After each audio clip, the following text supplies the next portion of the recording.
It's pretty easy to tell when someone needs help, I think.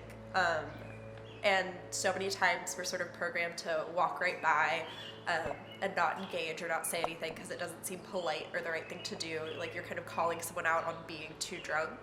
Um, and so just stopping, checking in, and asking the question, like, are you okay? I think that's the easiest and best way to start.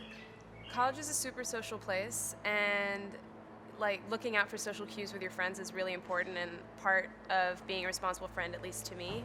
I definitely try to keep an eye out for the friends that I came out with and read their body language. As their close friend, I'm able to do that. My friends and I always now we always use this hand signal. So if we see someone dancing with each other, or we see one of our friends dancing with someone else, we kind of move in their field of view and go, "Are you good? Are you not so good? Are you in between? Like, how are you feeling?" So one time I was at a party and one of my friends was like making out with this guy, and so I was looking at him and he like it didn't really seem like he wanted to be there. So I like did the thumbs up or thumbs down, and so like I did a thumbs down, and like he like sort of like lifted his hand up and like did a thumbs down behind the person's back. And so what I did is I pretended that I was like really drunk, and I like stumbled over to them and said like, "Hey, can you please help me? I just want to go home now."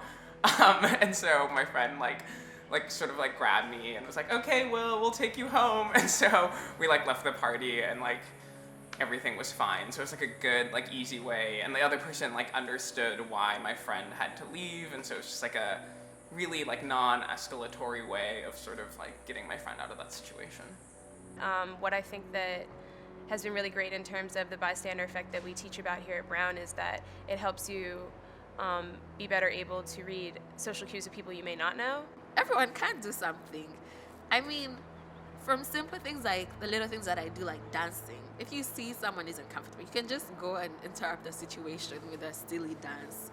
You can always ask or tell someone. I have a very good example of a few weeks ago.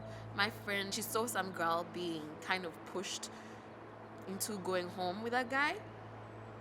She wasn't comfortable with addressing that situation, but she went to the hostess of the party and said, like, you know what, like I saw something happening and I wasn't very comfortable with it. Can you help out? And this other girl was in a better position to help, and she came and dragged the girl who seemed to be in a dangerous situation away.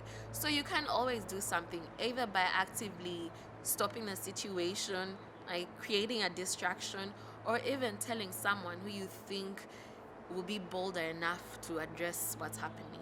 I think the most important thing to keep in mind when dealing with sexual assault and with sexism in general is to be kind and to be compassionate and to be aware.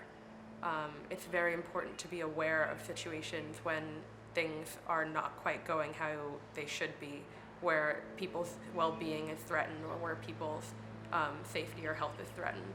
I think everyone can do something to make a difference. It can be something very little, like calling out a joke.